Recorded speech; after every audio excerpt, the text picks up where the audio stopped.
তাহলে কি জাতীয় নাগরিক পার্টি ভেঙে যাচ্ছে? দল গঠিত ঠিকমতো না হতেই কি হারিয়ে যাবে এই দলটি? একের পর এক নেতা-নেত্রী পদত্যাগ করছেন দল থেকে। তার কারণ কি বলে মনে করেন আপনি? দুর্নীতি, নাকি মতের অমিল, নাকি জামায়াতে যোগদানের জন্য?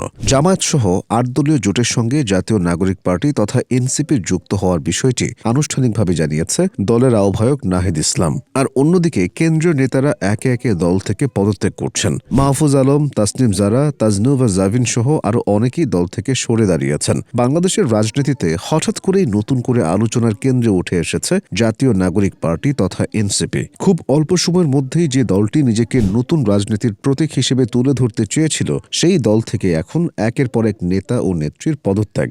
এই পদত্যাগগুলো বিচ্ছিন্ন কোনো ঘটনা নয়, বরং এর পেছনে রয়েছে গভীর রাজনৈতিক দ্বন্দ্ব, আদর্শিক সংঘাত এবং ভবিষ্যৎ দিক নির্দেশনা নিয়ে ভয়াবহ অনিশ্চয়তা। এনসিপির জন্ম হয়েছিল মূলত তরুণ নেতৃত্ব, সংস্কারমূলক রাজনীতি এবং পুরনো রাজনৈতিক সংস্কৃতির বিকল্প শক্তি হিসেবে। শুরুতে দলটির প্রতি সাধারণ মানুষের, বিশেষ করে তরুণদের মধ্যে একটা আগ্রহ তৈরি হয়েছিল। অনেকে ভেবেছিলেন এই দল হয়তো বাংলাদেশের রাজনীতিতে নতুন কিছু করতে যাচ্ছে, কিন্তু খুব দ্রুতই সে আশার জায়গায় ভাঙন ধরতে শুরু করে যখন দলটি নির্বাচন ও জোট রাজনীতির বিষয়ে কিছু বিতর্কিত সিদ্ধান্ত নেয়। সবচেয়ে বড় বিতর্ক তৈরি হয় জামায়াতে ইসলামী সহ কয়েকটি দলের সঙ্গে এনসিপির সম্ভাব্য জোট বা আসন সমঝোতার খবরে। এই সিদ্ধান্তই এনসিপির ভেতরের অনেক নেতাকর্মীর কাছে ছিল একেবারেই অগ্রহণযোগ্য। তাদের অভিযোগ, এনসিপির মূল ঘোষিত আদর্শ ছিল মুক্তিযুদ্ধের চেতনা, গণতন্ত্র, ধর্মনিরপেক্ষতা ও প্রগতিশীল রাজনীতির পক্ষে অবস্থান নেওয়া। অথচ জামায়াতের সঙ্গে কোনো ধরনের রাজনৈতিক সমঝোতা সে আদর্শের সঙ্গে সম্পূর্ণ সাংঘর্ষিক।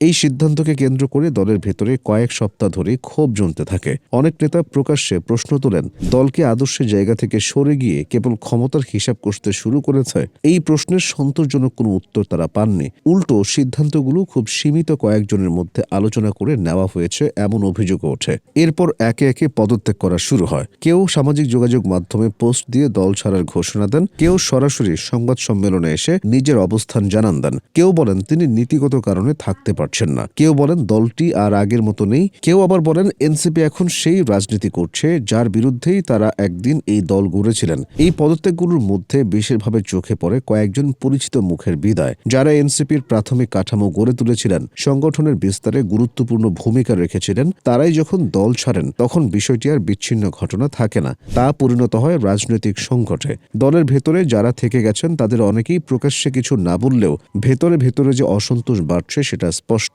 শীর্ষ পর্যায়ের সিদ্ধান্ত গ্রহণ প্রক্রিয়ায় স্বচ্ছতার অভাব, তৃণমূল নেতাকর্মীদের সঙ্গে যোগাযোগ বিচ্ছিন্ন হয়ে যাওয়া এবং আদর্শিক অবস্থান নিয়ে দ্বিধা, এই তিনটি বিষয় মিলে এনসিপিকে আজ সংকটের মুখে দাঁড় করিয়েছে। এই সংকটের সবচেয়ে বড় দিক হচ্ছে বিশ্বাসের ভাঙন। একটি রাজনৈতিক দল কেবল সাংগঠনিক কাঠামো দিয়ে টিকে থাকে না, টিকে থাকে বিশ্বাস দিয়ে। যখন দলের নেতাকর্মীরাই বলতে শুরু করেন এটা আর আমাদের দল নেই, তখন বোঝা যায় ভেতরের ভিত্তি কতটা দুর্বল হয়ে পড়েছে। এনসিপির ক্ষেত্রে ঠিক সেটাই ঘটছে। একসময় যারা এই দলকে ভবিষ্যতের শক্তি মনে করতেন, তারাই এখন সন্দেহ প্রকাশ করছেন এই দল কি নিজের পরিচয় ধরে রাখতে পারবে।